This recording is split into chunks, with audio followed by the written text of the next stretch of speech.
राम जी की कथा होती है, लेकिन महाराज ये तो धीरे धीरे आपका चरित्र ही खुद सामने आता जा रहा है, तो आप तो सामने आने में संकोच करने लगे हुए।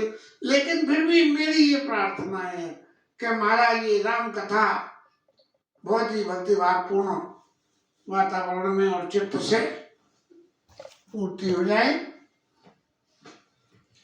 मैं क्या कहूं, ये जीव जब संसार में से मन हटा के और कुछ थोड़ा ऐसी स्थिति में लगाना चाहता है अपने मन को, तब ये संसार बड़ी बाधा करता है। लेकिन यदि गोविंद कृपा रहती है तो संसार की करी हुई बाधा भी निर्मूल सिद्ध हो जाती है। बाली के जीवन को लें,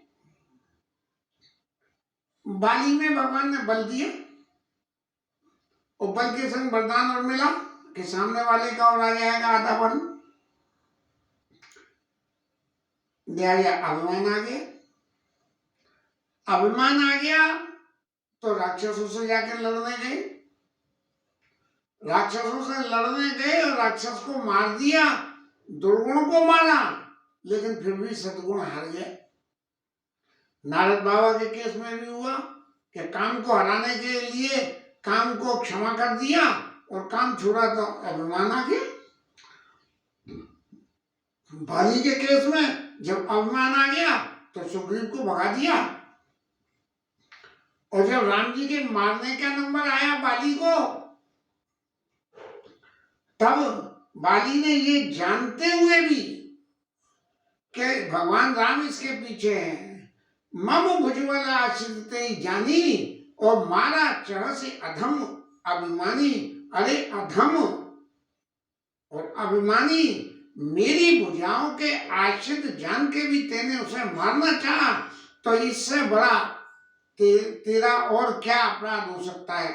और जब मेरे प्रति अपराध, जिसको मैंने जीवन में स्वीकार कर लिया, तूने उसके प्रति अपराध करा तो भी मैं क्षमा नहीं कर सकता हूँ, तो जब व्यक्तिगत रूप से मेरे प्रति अपराध तूने किया तो मैं उसको कैसे क्षमा कर सकता हूँ। यदि मेरे प्रति किए हुए अपराध को क्षमा कराना है तो तेरे को पहले कहा रहीम हरि को घटे जो भृगु मारी लात, भृगु ऋषि ने जाके भगवान के हृदय पे लात मार दी, तो ये भगवान का तो कुछ नहीं था, भृगु ऋषि का चरण चिन्ह भगवान के हृदय में बैठ गया। और इसके बहाने क्या हुआ कि सारी दुनिया भृगु ऋषि को जान गई कि जय वो महाराज है कि जिन्होंने भगवान के हृदय पर अपना चरण चिन्ह बनाया और भगवान ने धारण किया है।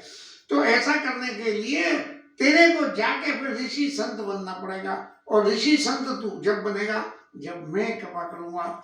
तब भगवान ने क्या कही कि तेने भले ही मेरे सेवक का अहित किया हो, लेकिन फिर भी जो मेरी कृपा की न होती, जो आदत तुम्हारी तो सुनी रहती, मैं पिल तुम्हारी कृपा की न होती, जो आदत तुम्हारी तो सुनी रहती, महफिल तुम्हारी। महाराज तुम्हारी महफिल सुनी रहती है।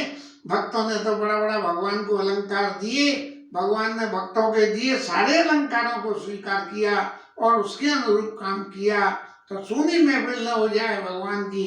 इसलिए भगवान ने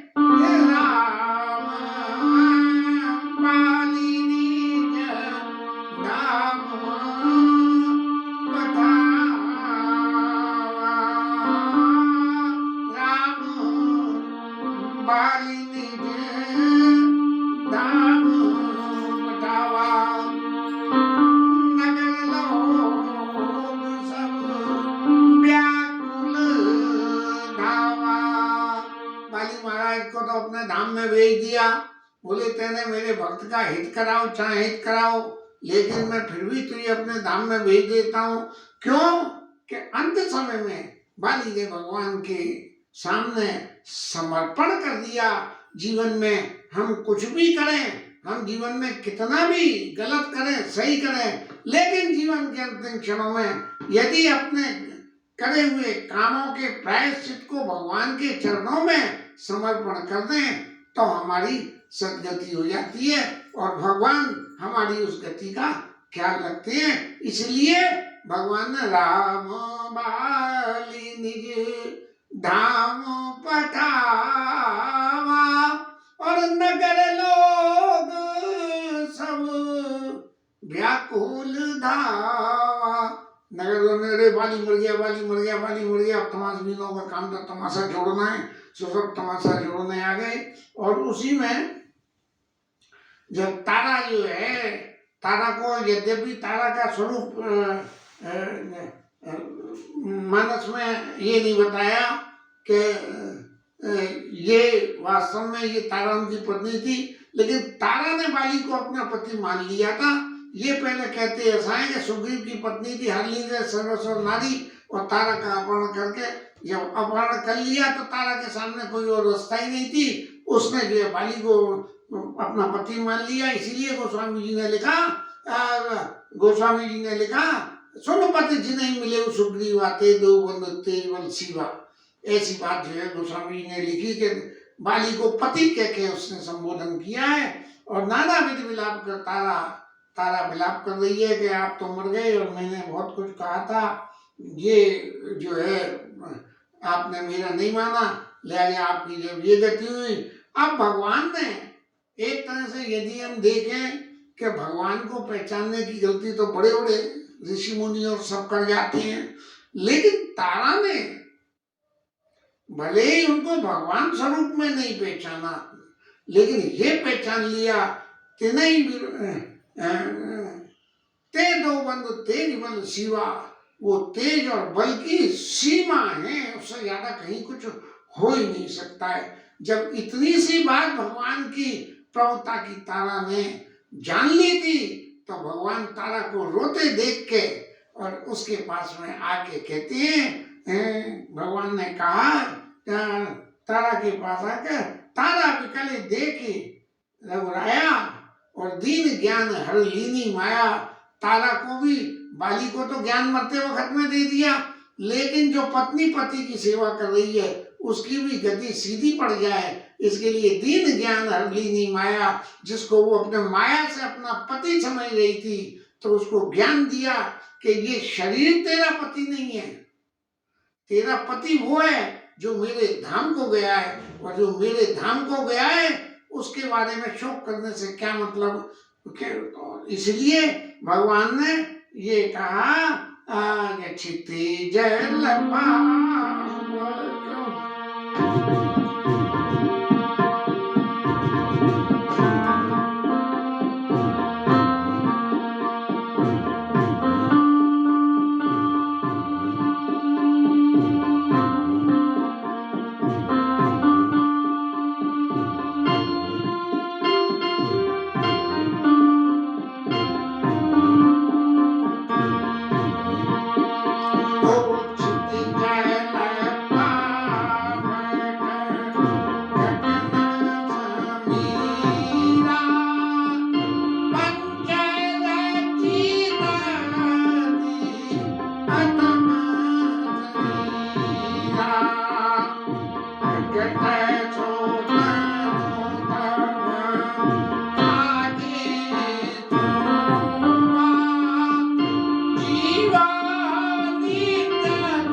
ये क्षितिजल पावक गगन समीरा पृथ्वी रहती आकाश जल, इनसे मिलके जो है ये शरीर बना हुआ होता है। इसी व्याख्या में तो अभी नहीं जा पाएंगे, थोड़ा सा ज्ञान भी कमती है। और पंच रचित आदि अधम शरीरा, ये जो शरीर है ये शरीर अधम है। भगवान ये बात तारा को कह रहे हैं ये शरीर अधम है, लेकिन यदि इस शरीर को अधमता से बचाना है तो भगवान की शरण लेनी पड़ेगी। और भगवान की शरण लेने के लिए क्या करना है? क्या भगवान की विभूति को समझना। भगवान की विभूति को समझने को तारा तुमने समझ तो लिया, इसलिए दीन ज्ञान हरलीनी माया, भगवान ने कृपा करके उसको ये ज्ञान दिया कि देखो ये तो शरीर अधम है। अधम का मतलब ऐसा नहीं है कि ये पापी करता है, ये शरीर जो है बनता है, बढ़ता है और फिर जाके विनाश हो जाता है। तो जो चीज बनती है उसके बाद में विनाश हो जाती है, उसको आज है कल नहीं है, तो वो चीज तो अधम ही हो गई। जो सदा सर्वकाल है वो स्थावर जो चीज है उसकी वैल्यू होती है। आज तो कितने फूल पौधों में लगते हैं और मुरझा जाते हैं, चले जाते हैं। फूलों को जानते हैं लेकिन उनकी वो गति नहीं होती। लेकिन हमारे सूर्य चंद्रमा हमेशा रहते हैं, स्थावर है। तारे हमारे हमेशा रहती हैं। तो उन सबको अधमता की श्रेणी में नहीं लिया जा सकता है।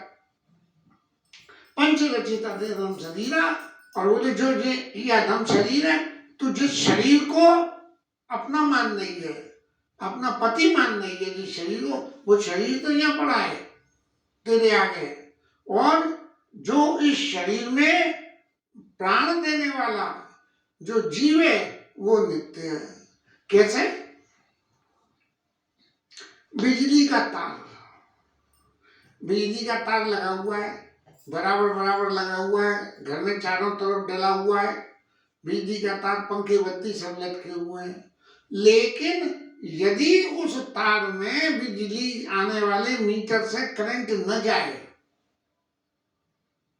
तो ये क्या है? ये सारे साधन अनित्य हो गए। अरे बेकार है यार, इनका मतलब ये बिजली नहीं तो फिर इन तारों का क्या मतलब है? तो तारों की कीमत बिजली से है। ऐसे ही तारा, तुम समझो इस बात को कि जीव नित्य कहीं लगी तुम रोवा। ये जीव तो नित्य होता है। आज तेरे पति के शरीर में था, कल कहीं और हो जाएगा। इसलिए तुम काहे को इस बात के लिए विलाप करती हो? और विलाप नहीं करो तो क्या प्रगट सुतनो आगे तब सोवा, जीव नित्य के लगी तुमवा।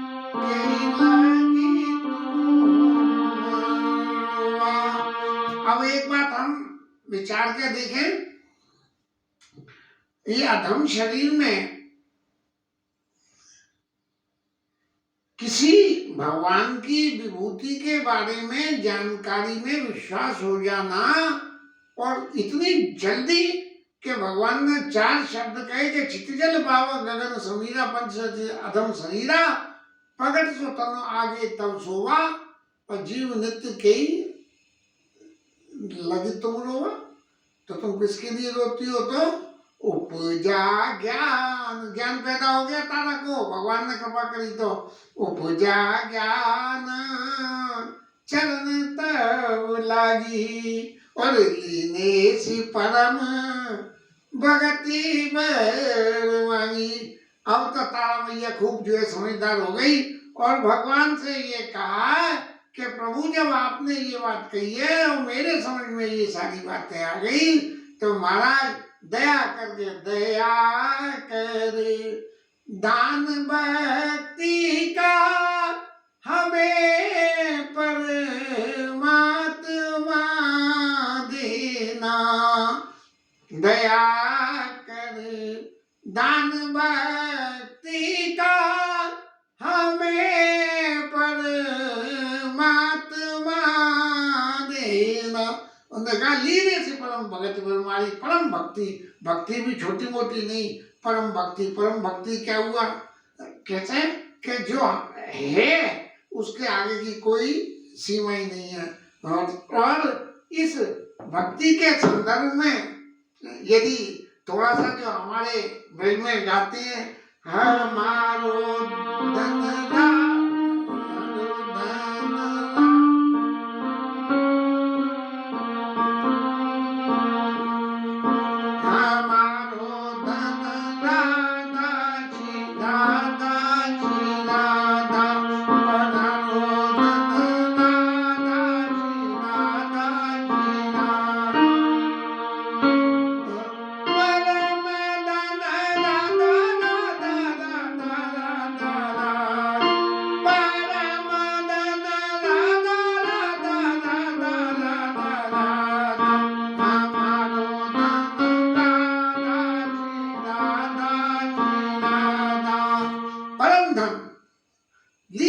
परम भगति वर मांगी।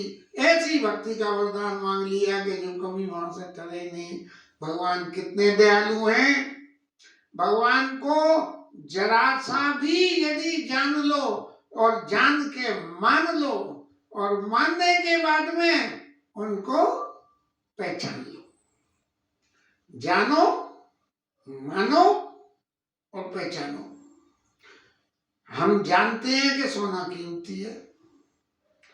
हम मानते हैं कि जी हमारे हाथ में पीली चीज रखी है, ये सोना है, हैं? और जानो, मानो और पहचानो। पहचानो क्या हुआ कि ये सोना कितना खरा है। तो लीने से परम भगति वर मांगी। ऐसे भगवान से जो परम भक्ति का वरदान तारा ने मांग लिया। और महादेव बाबा को तो फिर चैन पड़ा नहीं। महादेव जी ने कही कि अब ये पार्वती मैया को तो फिर चक्कर में फंसाने का काम हो गया। चक्कर में फंसाने का काम क्या हुआ? स्त्रियों के धर्म में अनसुईया मैया से कहलवा दी कि एक ही धर्म एक व्रत नेमा, काय वचन मन पति पद प्रेमा। तो सुग्रीव को छोड़ के बाली के पास आ गई और बाली मर गया तो वापस सुग्रीव के पास में चली गई, ऐसा मैंने सुना है। तो पार्वती मैया को फिर दोबारा ये चक्कर में पड़ गया कि महाराज जी क्या नाटक कर रहे हैं। तारा को जो है परम भक्ति का वर दे दिया और बाली को उसके धाम पहुंचा दिया, अपने धाम में भेज दिया। तब महादेव बाबा ने पार्वती को समझाने के कहा, दारू जोशित की नाई, दारू जोशित की नाई, सबाई नचावत राम साई, सबाई नचावत राम साई। भैया शंकर जी महाराज बोले, पार्वती जी जरा सावधान हो के सुनना, बहुत जल्दी बैठ जाती हो। तो ये भगवान राम का चरित्र क्या है? राम का चरित्र ऐसा चरित्र है जैसे कठपुतली नचाने वाला हाथ में पांचों उंगलियों में ऊपर से धागे लेके और पुतलों को नचाता है, ऐसे ही ये जीव पुतला है। और इस पुतले जीव को नचाने के लिए जो नचाने वाला, जिसे दारू बोलते हो, मैं दारू जोशित की नहीं, जैसे वो नचाने वाला नचाता हूँ दारू जोश ने। और सबई नचावत राम गोसाई, राम जी सबको ऐसे ही नचाते रहते हैं भगवान की माया के फेर में पड़ के। हर जीव को नाचना पड़ता है, लेकिन नाचते नाचते यदि भगवान को विसार दे तब उसकी गति कुछ और हो जाती है। और यदि नाच समाप्त होने तक भगवान की यदि अंतिम नाच के अंतिम स्टेज में भी जाके यदि भगवान की पहचान हो जाए तो बाली की तरह से उसकी मुक्ति हो जाती है।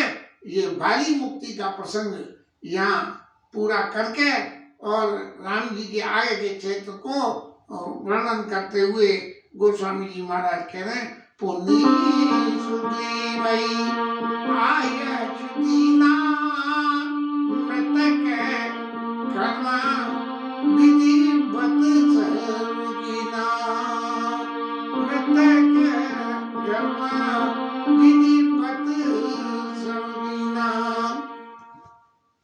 मृतक का कर्म करने का आदेश दे दिया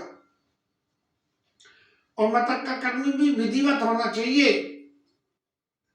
यदि आज की तारीख में देखें तो बंदर को तो ये विश्वास हो जाए कि ये बंदर मर गया तो उसे छोड़कर सब चले जाते हैं, लेकिन मृतक कर्म भी पुण्य सुग्रीव आयुष जी ने आज्ञा दी कि विधिवत तरीके से बाली का कर्म करना तुम कहीं भी, क्योंकि तुम्हारे स्वभाव का ऐसा है कि तुम हाल इधर से उधर, उधर से इधर भाग जाते हो, जिधर सिद्ध होता है मतलब वहीं। अब तुम्हें तो पता लग गया क्या जो है तारा मेरे पास मिल जाएगी और बाली ने मेरे शंकरा तत्व जा भैंस पानी में, बाली को छोड़ दो। तो ऐसा नहीं है। तो मृतक कर्म विधिवत सब कीना और राम का अनुजयी समझाई, राजदेव सुग्रीव जाई। लक्ष्मण जी से कहा कि आप जाके जो है सुग्रीव को राय तिलक करी आइए। पिता वचन में नगर न आवो, और आप सरिस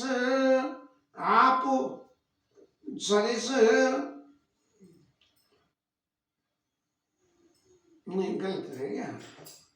राम कान जय समझाई, राजदेव सुग्रीव जाई, रघुपति चरण कमल करनाता, चले सकल प्रेरित रघुनाथ, चले सकल प्रेरित रघुनाथ। अब बाली ने जब बलिपने में जने क्या क्या करा होगा, क्या क्या नहीं करा होगा, सुग्रीव महाराज ने भी, जब बाली में इतना बल था तो सुग्रीव में भी बल होगा, उसी ने भी किसी का हित करा होगा। लेकिन भगवान ने सबको प्रेरणा दी कि अब सुग्रीव को राजा बना दिया है, इसलिए उसकी राज सत्ता को स्वीकार करके आप सारे बंदर भालुओं लोग, जितने लोग जो हैं बंदर भालू वहां थे, सब लोग जाइए और उनको राय दीजिए। और लक्ष्मण तुरंत बुलाए, और पुरजन विप्र समाज, राज दीन सुग्रीव कहूं, अंगद कहाँ युवराज। सुग्रीव को राजा बना दिया, पुरजन विप्र और समाज, इन सबको बुलाया गया। और थोड़ा मेरी कल्पना अपनी है, भाई हनुमान जी बंदर थे या बंदर का स्वरूप रखा गया? सुग्रीव बंदर थे या बंदर का स्वरूप रखा गया? और बाली बंदर थे, बंदर का स्वरूप रखा गया। क्योंकि लक्ष्मण तुरंत बुलाए, कौन को बुलाया? पुरजनों को और ब्राह्मणों को। और बंदरों में क्या बिरादरी होती है? इसका मतलब वो बंदर नहीं थे, उनका चेहरा सिर्फ बंदर का था और कुछ नहीं था, सिर्फ चेहरा बंदर का था, शरीर मनुष्य का था। जैसा कि प्रत्यक्ष रूप में हम सब देखते हैं कि शरीर मनुष्य का होता है और चेहरा बंदर का होता है। तो पुरजन विप्र समाज और राज दीन सुग्रीव को, यही बंदर थे जो देवता स्वरूप बंदर का चेहरा रख के आए थे, बाकी तो सब लोग मनुष्य थे। पुरजन विप्र समाज और राज दीन सुग्रीव का, अंगद का युवराज, सुग्रीव को राजा बनाया और अंगद को युवराज बना दिया गया लक्ष्मण जी ने बना के। और फिर ये लोग वापस राम जी के पास पहुंचते हैं, जिसके आगे की कथा करेंगे।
Bye.